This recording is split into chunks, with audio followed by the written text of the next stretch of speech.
আসসালামু আলাইকুম শিক্ষার্থী বন্ধুরা, আজটা একাডেমির নতুন একটি ক্লাসে আপনাদের স্বাগত। আমাদের আজকের আলোচ্য বিষয় শতকরা শতকরা। শিক্ষার্থী বন্ধুরা পুরো ক্লাসটি দেখবেন, আশা করি উপকৃত হবে। চলুন শুরু করি।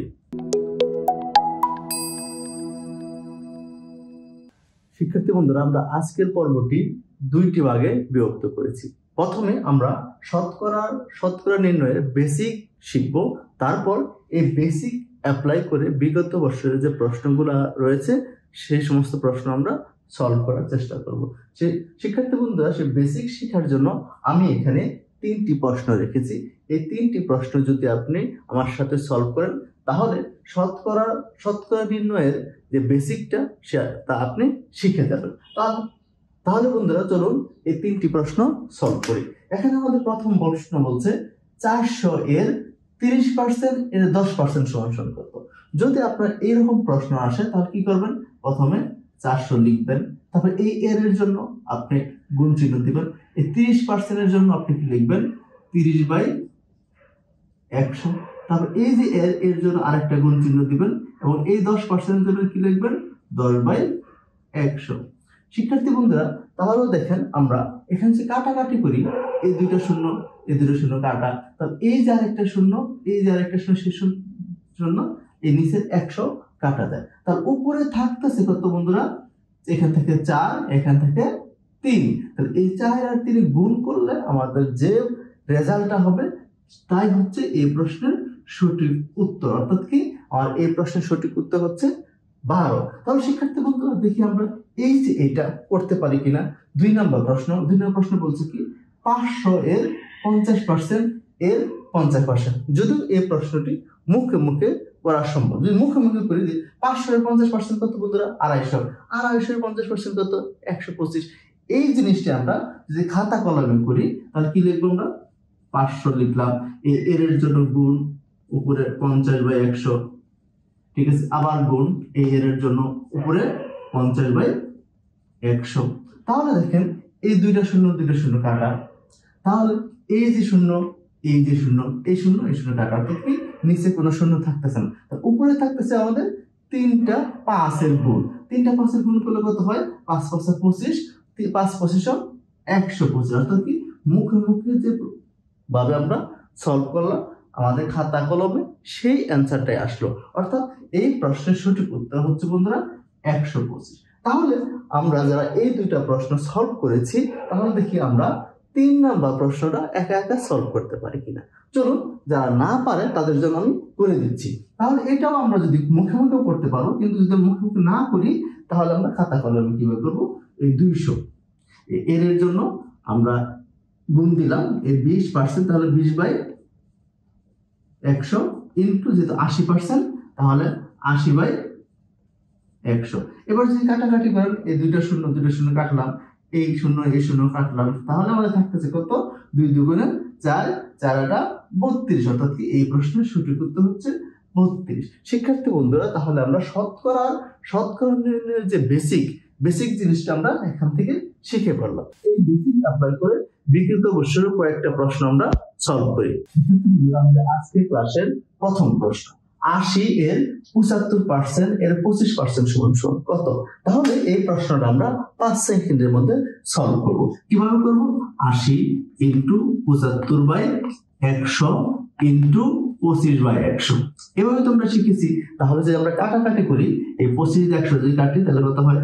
4, 4 এর 80 যদি কাটি 20, এই 20 যদি এই 100 এর কাটি কত থাকে? 5, 5 যদি 75 এর কাটি তাহলে কত? 15।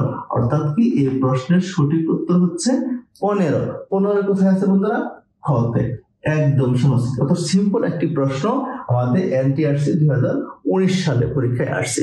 চলুন বন্ধুরা, আরো কয়েকটি প্রশ্ন আমরা সলভ করি। শিক্ষার্থী বন্ধুরা, আমাদের আজকের ক্লাসের দ্বিতীয় প্রশ্ন, একটি সংখ্যার 30% এর 15% এর মান 18 হলে সংখ্যাটি কত? শিক্ষার্থী বন্ধুরা, এই প্রশ্নটি পূর্বের প্রশ্ন থেকে একটু ভিন্ন। কি ভিন্ন? এখানে আমাদের মূলত সংখ্যাটি বের করতে বলছে, আর ওই প্রশ্ন ছিল ওই সংখ্যার এত পার্সেন্ট সমান কত। তাহলে ওই সংখ্যাটা যদি আমরা x ধরে নেই, তাহলে আমাদের হবে এই x এর 30%, তার মানে আমরা লিখবো 30/100 ইন্টু 15/100 সমান সমান 18। এই ইকুয়েশনটা ডিরাইভ করাই হচ্ছে এই প্রশ্নের মেইন কাজ। তাহলে আমাদের এখান এই ইকুয়েশন থেকে x এর মান বের করব। কিভাবে বের করব? তো শিক্ষার্থী বন্ধুরা, যদি আমরা x এর মান বের করতে চাই তাহলে x এই পাশে যাবে, ওই পাশে আমাদের 18 ইনটু এই 100 উপরে যাবে, নিচে হবে 30 ইনটু 15 উপর, এখানে 100 উপরে যাবে, নিচে হবে 30। এবার যদি আপনি কাটাকাটি করেন তাহলে এই প্রশ্নটা উত্তর বের হয়ে যাবে। তাহলে দেখি আমরা বন্ধুরা কিভাবে আমরা কাটাকাটি করতে পারি। এখানে যদি আমরা 3 দিয়ে কাটি, এখানে কত হবে 6, এখানে হবে 5।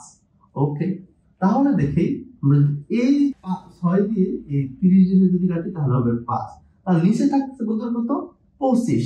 ঠিক আছে, আর এই এটাতে কাটা যদি করি তাহলে হবে উপরে 4। ঠিক আছে, তাহলে আমাদের x সমান থাকতেছে কত 4 ইনটু 100, তার মানে হচ্ছে আমাদের 400। শিক্ষার্থী বন্ধুরা, তাহলে এই প্রশ্নের সঠিক উত্তর হচ্ছে 400। 400 কোথায় আছে? গ। শিক্ষার্থী বন্ধুরা, যেহেতু এই প্রশ্নটি একটি ব্যাংকের পরীক্ষায় আসছে তাই জন্য ক্যালকুলেশনটা একটু কঠিন, একটু ডিফিকাল্ট অন্য প্রশ্ন এসছে। কারণ কি, ব্যাংকে আমাদের যে সরকারি গভর্নমেন্ট চাকরি আছে তার ওইখান থেকে একটু আপডেট অঙ্কগুলো আসে। আমরা যেহেতু সকল চাকরির জন্য ম্যাথের প্রিপারেশন নিচ্ছি, তাহলে মাঝে মাঝে আমরা ব্যাংকের প্রশ্নগুলো রাখি। শিক্ষার্থী বন্ধুরা, চলুন আরেকটি প্রশ্ন সলভ করি। শিক্ষার্থী বন্ধুরা, আমাদের আজকের ক্লাসের সর্বশেষ প্রশ্ন একটি গাছের উচ্চতা প্রতি বছর 20% বৃদ্ধি পায়। যদি বর্তমানে গাছের উচ্চতা 1080 সেন্টিমিটার হয়ে থাকে তাহলে 2 বছর আগে গাছটির উচ্চতা কত ছিল? শিক্ষার্থী বন্ধুরা, এই প্রশ্নটি বিগত 2 প্রশ্নের চেয়ে একটু আলাদা। শিক্ষার্থী বন্ধুরা, যদি এই প্রশ্ন আমরা সলভ করতে চাই তাহলে আমরা ধরে নিব যে 2 বছর আগে গাছটির উচ্চতা ছিল 1 সেন্টিমিটার।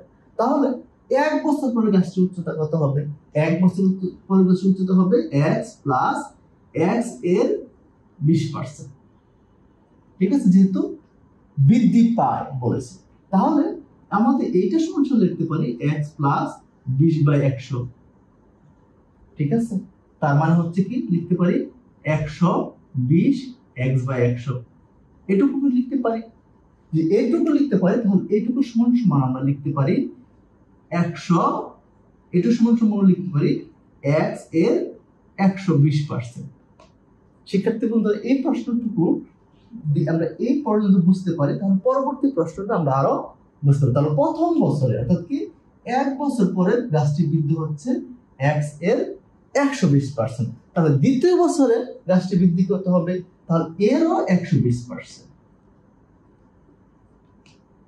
ঠিক আছে বন্ধুরা, তার মানে হচ্ছে গাছটির মূলত বৃদ্ধি হয়েছে x এর 120%, এর 2 বছর পরে 120%, এইটা সমান হচ্ছে এই 1080। শিক্ষার্থী বন্ধুরা, এই প্রশ্নের জন্য এই ইকুয়েশনটা ডিরাইভ করা হচ্ছে মেইন কাজ। তাহলে একবার যদি আপনি কাটাকাটি করেন তাহলে কাটাকাটি করে আমরা কি লিখবো, যে এখানে গুণ যদি দেই তাহলে 120/100, তাহলে এখানে থাকতেছে আমার 120/100 সমান 1080। ঠিক আছে, এবার যেহেতু আমরা x এর মান বের করব তাহলে আমাদের যে 1080 ইনটু উপরে হবে 100/120, এখানে উপরে হবে 100/120। এবার যদি বন্ধুরা কাটাকাটি করেন তাহলে আমাদের এই প্রশ্নের সঠিক উত্তর আসবে 750। তাহলে শিক্ষার্থী বন্ধুরা, এই 750 কোথায় আছে? খ নাম্বার।